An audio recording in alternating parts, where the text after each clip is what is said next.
Hey everyone, this is Pete, and welcome to Atari A to Z Anthology. In this series we'll be looking at the Atari 2600 output of Activision, Imagic and Absolute Entertainment, as chronicled in the various Activision Anthology releases for various platforms.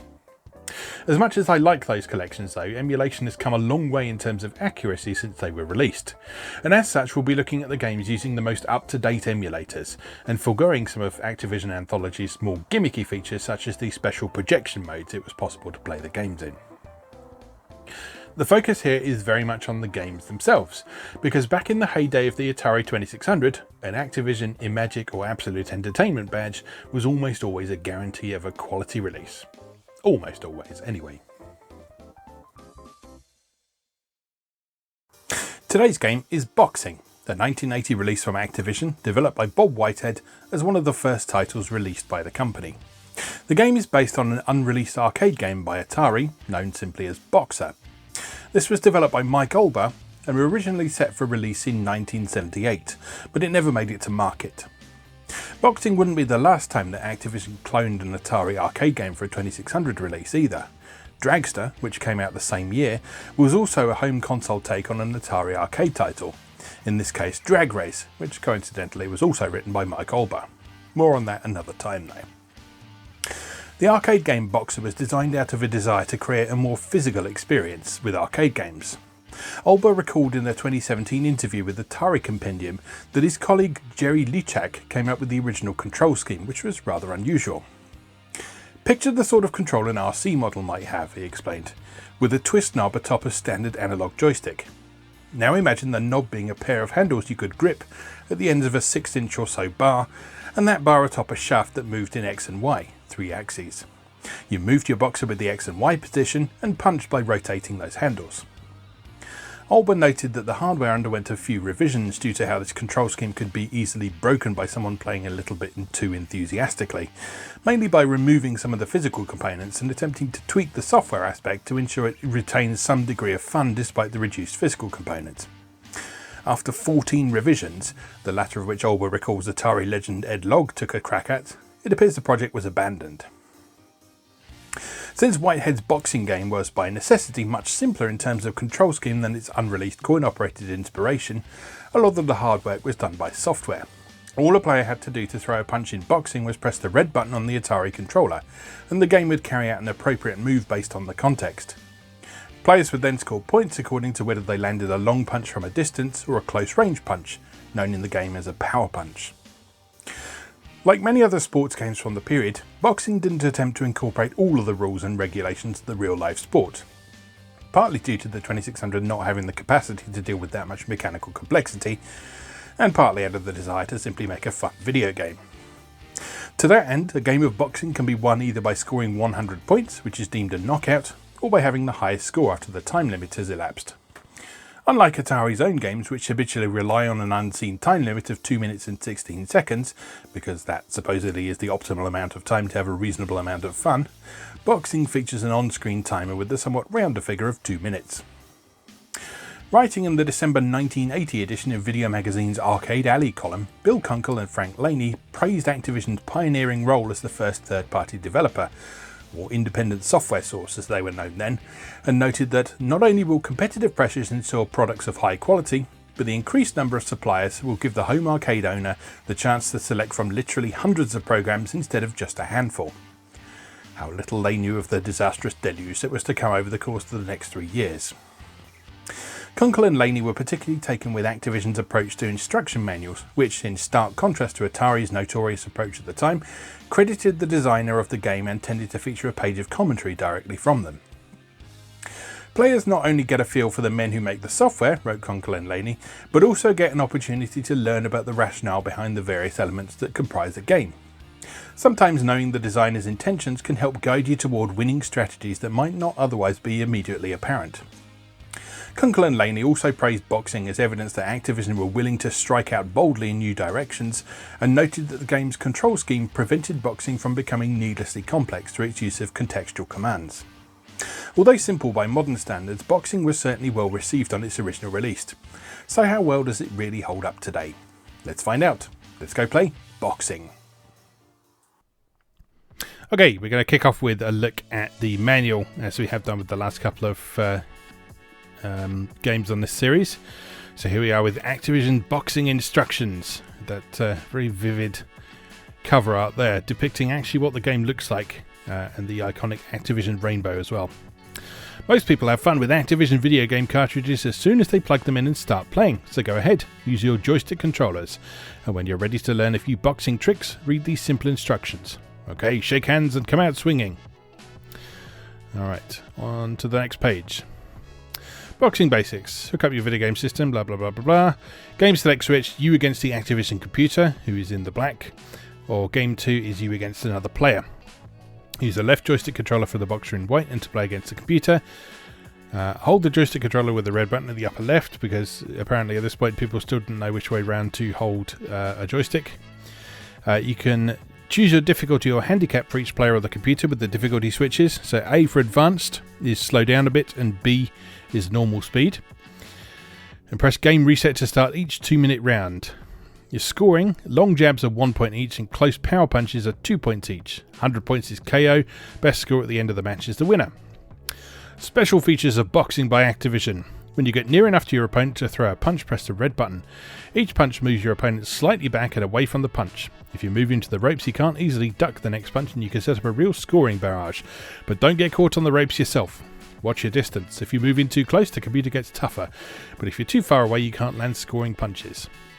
Give yourself a fighting chance. Put your difficulty setting down to B and set the computer's difficulty control up to A. Then when you're ready for a really tough bout, take the computer on at B and see how well you do.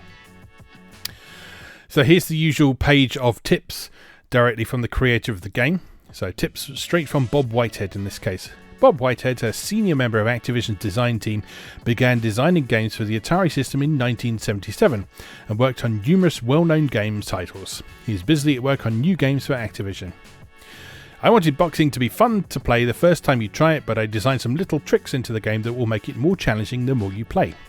You'll find that the way to win at boxing is to hit and dance, just like the pros.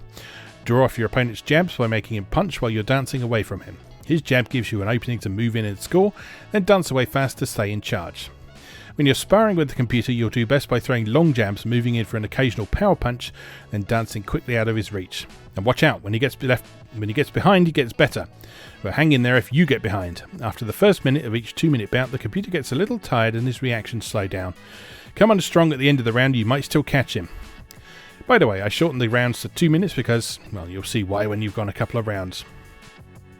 Your best strategy for winning is to jab your opponent until you move him to the ropes, then charge in, mix it up close and keep your red button pressed down. You may be able to repeat a punching combination that builds up your point score fast. But please, be fair to newcomers. Give yourself a handicap when you're showing them boxing.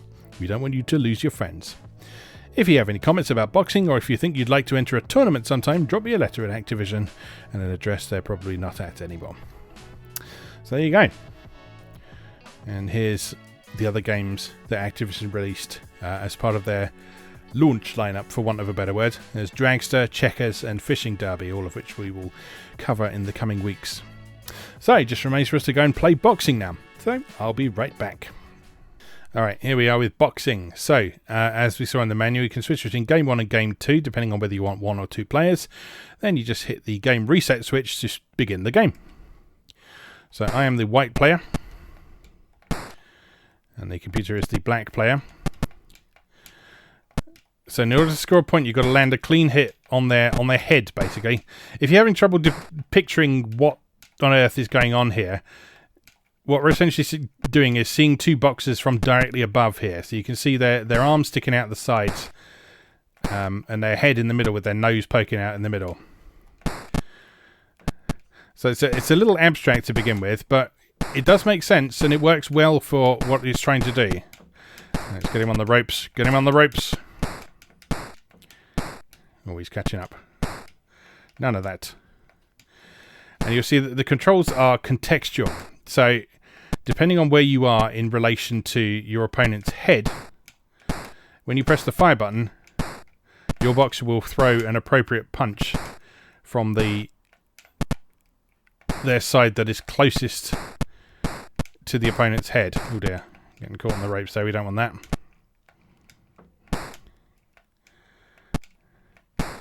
So that was sort of the big clever thing about this game, and the main difference from the arcade game where it adapted it. There's no need to distinguish between right and left punches in this one, because the game does all that hard work for you. You just need to position yourself in such a way that you can keep reasonably clear of your opponent's attacks and still land a few of your own. We're down to 15 seconds. It is quite close. We're not going to get a knockout, but I think we are going to win at the moment, barring something disastrous happening in the last 10 seconds, which is not out of... Oh, God, no, it's not out of the question. Especially not if that happens. There we go. A convincing victory for me, 57 to 49. So that was on the default difficulty level, which I think is both players on the B setting. So if I set the computer to difficulty A, that should slow him down a bit if we play again. Yeah, there we go. So you see he's now moving significantly slower, but I'm moving at the higher speed still. So that means, in theory, I should be able to duck in and get some quick and easy punches in and be able to get away before he can retaliate.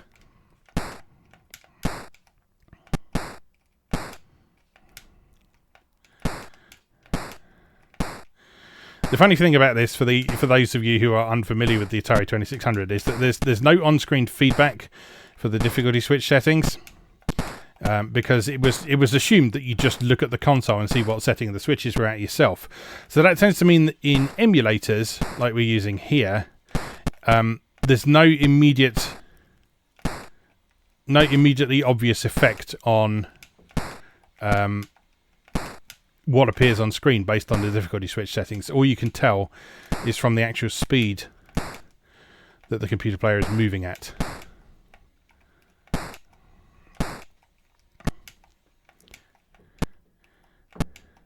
I'm actually finding this slightly harder, if anything.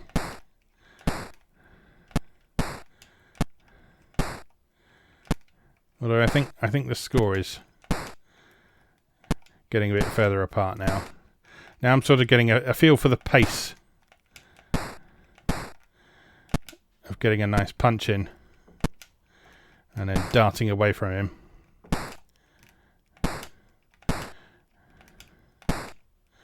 We should be able to get a nice convincing score by the end of the round. Yeah, I think we've got this sewn up. The nice thing about the difficulty switches is you can actually change them in mid-game as well. So there, I've actually flipped the switch back to the level where the computer's moving at full speed there in the middle of a match. So if you decide that something is a bit too easy while you're playing, you can tweak it. All right, one more go. So we're both at full speed this time.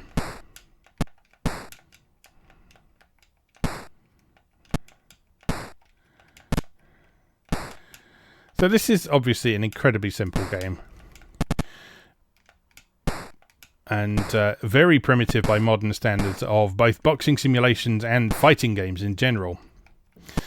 What you've got to remember is that when this came out, the idea of things like fighting games and stuff was still very much in its infancy. We were still in an era where game developers were trying to work out the best way to adapt various types of activity into video games.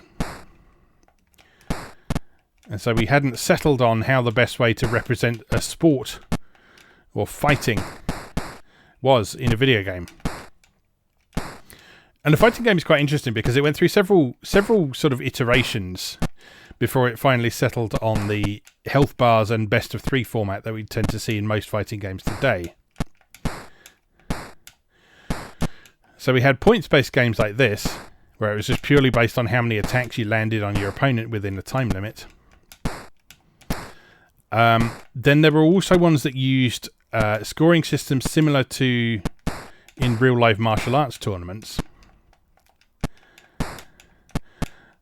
So similar to how you'd see scoring done in, like say, karate in the Olympics, where it was all about landing clean hits. So you land one clean hit, you get a point, you step back, you start again. Very sort of stop-start approach to fighting, but also a very sort of sportsman-like approach to it as well.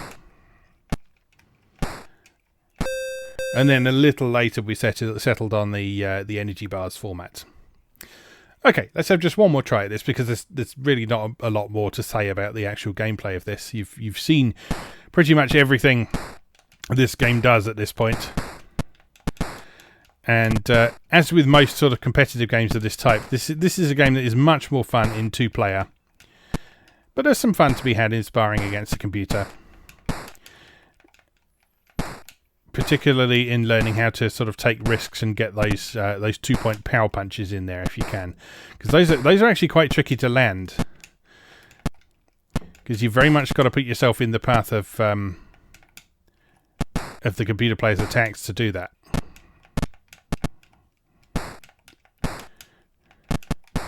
So it's a simple game, yes, but it's an interesting game, and it is still worth playing. This is still surprisingly fun if you play it against another person.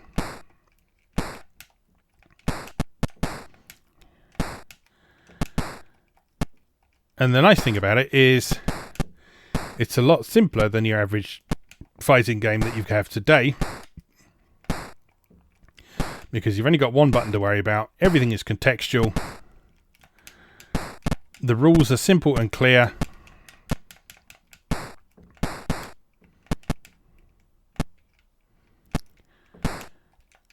And thus it's pretty much pick up and play for anyone who tries it.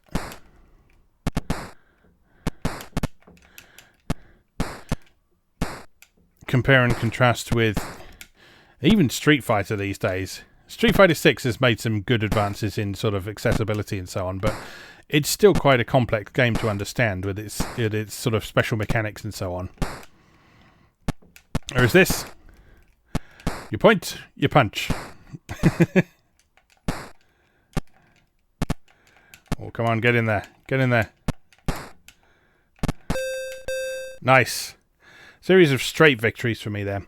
So, yeah, like I say, that is pretty much everything there is to say about boxing. So we'll leave that there, I guess. As always, thank you very much for watching, and I'll see you again next time.